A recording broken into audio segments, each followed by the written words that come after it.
Hello students, I hope कि आप सब अच्छे होंगे। हम यहाँ पर देख रहे हैं कंजर्वेशन ऑफ बायोडाइवर्सिटी। इस लेसन की यहाँ पर कंसेप्ट है बायोडाइवर्सिटी, यानी जैव विविधता कैसे होती है। तो इसके बारे में अब हम यहाँ पर देखेंगे। According to the estimate made by scientist about 8.7 million species of living organisms of present on the earth.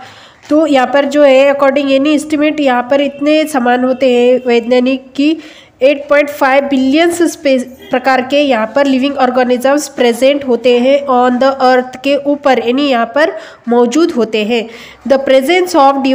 Diverse life form depends on the climatic and geographic conditions of regions, यानी यहाँ पर जो प्रेजेंस होती है अलग अलग विविध life, यानी अलग अलग प्रकार की जो लाइफ डिपेंड होती है ऑन द क्लाइमेटिक मौसम के ऊपर और जोग्राफिक कंडीशंस, यानी भूमि जहाँ पर प्रदेश होता है उस प्रदेश के उस कंडीशन के हिसाब से। Therefore some land forms are richer in biodiversity is compared on to others, यानी इसीलिए कुछ लैंड फॉर्म्स जो है ज़मीन अलग अलग होती है, रिचर बायोडाइवर्सिटी यहाँ पर कंपेयर करती है इट अदर्स, यानी सभी के यहाँ पर एक दूसरे के ऊपर डिपेंड होते हैं। For example the tropical regions, यानी यहाँ पर कुछ अलग अलग प्रदेश दिए हुए हैं। द मोस्ट सूटेबल क्लाइमेटिक, यहाँ पर कुछ मोस्ट सूटेबल क्लाइमेटिक होता है, मौसम होता है और कंडीशंस तो परिस्थिति उसकी होती है फॉर द ग्रोथ एंड एब्डोनेंस, यानी यहाँ पर जो जिसकी भी ग्रोथ होती है, यानी बढ़ते हैं जो भी चीज़ें, जो भी जीव जंतु वो, और फ्लोरा, यानी यहाँ पर फूल एंड फाउना, यानी जीव जंतु, and are the biggest homes of biodiversity, और इसके बहुत सारे ऐसे बहुत ज़्यादा मात्रा में इसके बायोडाइवर्सिटी के होम्स हैं। On the other hand the extreme conditions, यानी और इसके अलग अलग कंडीशंस में हम इसको अत्यंत अलग अलग परिस्थिति में ऑफ द फ्लोरा रीजन्स, यानी इसका जो ध्रुवीय प्रदेश होता है, फ्लोरा रीजन्स यानी ध्रुवीय प्रदेश, do not allow many life, यहाँ पर भी कोई नहीं रहता, ऐसा नहीं है, बल्कि many life from depend there, यानी वहाँ पर भी बहुत सारी लाइफ यहाँ पर जीवन जीते हैं और वो अपने अपने हिसाब से, यानी डिपेंड वहाँ पर देयर, वहाँ का जो कंडीशन होता है उसके हिसाब से। तो देखो however regardless for the of their numbers in a place living organisms always depend on each other to maintain the ecological balance, यानी इसका ये जो परिपक्व भिन्न इसका ये है कि देयर नंबर्स ऑन प्लेस, जो भी लिविंग ऑर्गेनिजम्स है ऑलवेज,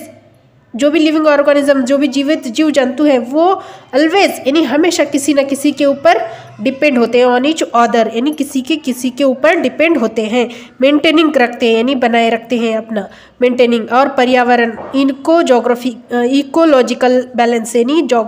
पर्यावरण के हिसाब से संतुलन अपना जो है बनाए रखते हैं। For instance as we have learned animals and humans depend on plants for oxygen. देखो यहाँ पर हम इंस्टेंस, यानी इसका एक उदाहरण यहाँ पर एग्जांपल देते हैं। इंस्टेंस मीन्स उदाहरण, एग्जांपल भी बोलते हैं। As we have learned, animals जो होते हैं, ह्यूमन्स भी, एनिमल्स और ह्यूमन्स सभी जीव जंतु क्या करते हैं, डिपेंड ऑन प्लांट्स के ऊपर होते हैं, और ऑक्सीजन के ऊपर, फ्यूल, ट्रिम्बर्स, यानी यहाँ पर लकड़ी, और फूड जो हम अनाज खाते हैं वो, एंड मेनी अदर थिंग्स, और ऐसे बहुत सारी चीज़ें सिमिलर। जैसे इसी प्रकार प्लांट्स डिपेंड ऑन एनिमल्स, जैसे प्लांट भी डिपेंड एनिमल्स के ऊपर है तो एनिमल्स भी प्लांट के ऊपर डिपेंड है। And humans for carbon dioxide, human जो है, एनिमल्स और ह्यूमन्स किसके ऊपर डिपेंड होते हैं, फॉर कार्बन डाइऑक्साइड डिसिपरेशंस, यानी इसका फैलाव करते हैं कार्बन डाइऑक्साइड का, एंड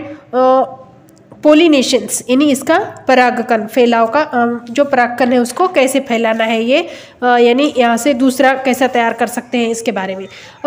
कम्युनिटी ऑफ प्लांट्स, तो देखो यहाँ पर जो कम्युनिटी प्लांट्स होते हैं, तो एक कम्युनिटी प्लांट्स यानी एक समुदाय बना के रहते हैं प्लांट्स जो भी है, और वो समुदाय जो होता है यहाँ पर, और इससे क्या करते हैं वो पिल्यूनेशंस करते हैं, यानी इनका परागकण दूसरे प्लांट के ऊपर जाता है और उससे वहाँ पर प्लांटेशंस हो जाता है। Of plants animals and micro organisms, जो भी प्लांट्स होते हैं वो माइक्रो ऑर्गेनिजम्स, जो भी जीव जंतु होते हैं दैट लाइव्स, यहाँ पर रहते हैं, फीड्स करते हैं, खाते हैं, रिप्रोड्यूस करते हैं, यानी अपने जैसा दूसरा और बनाते हैं, रिप्रोड्यूस यानी पुनः प्रजनन, जन्म देना यानी एंड इंटरेक्ट्स यानी परस्पर अपने आप में इन द सेम एरिया, अपने अपने एरिया में वो रहते हैं, and environment it is termed as an ecosystem system, और इसको क्या बोलते हैं, इकोसिस्टम। तो परिस्थिति का तंत्र यहाँ पर होता है, इसके माध्यम से वो यहाँ पर इन्वायरमेंट के माध्यम से जो है वहाँ पर वो परस्पर एक दूसरे से रहते हैं और परिस्थिति का तंत्र इन्होंने यहाँ पर बनाए रखा है, तो इसको इकोसिस्टम्स बोलते हैं। फॉर एग्जाम्पल देखो, a pond, a forest, a crop field etcetera, जैसे कुआं देखे, फॉरेस्ट जंगल, और क्रॉप यानी फील्ड जो हम खेत में बोते हैं उसको क्रॉप फील्ड्स बोलते हैं एक्सेट्रा। ऑल ऑर्गेनिजम्स कंस्टिट्यूटिंग यानी इसका जो ऑल ऑर्गेनिज्म, सभी ऑर्गेनिजम्स क्या करते हैं, गठन करते हैं इकोसिस्टम का, इसका जो तंत्र होता है परिस्थिति का, उस तंत्र को वो अपने अंदर अडेप्ट कर लेते हैं। सिग्निफिकेंट यानी काफ़ी पिलर्स, और काफ़ी ऐसे बहुत सारे पिलर्स होते हैं, खंबे होते हैं ऑफ इट, हवेयर जैसे कि ओवर एक्सप्लेनेशंस और ओवर एक्सप्लेनेशंस यानी एक्सप्लोटेशंस यानी अति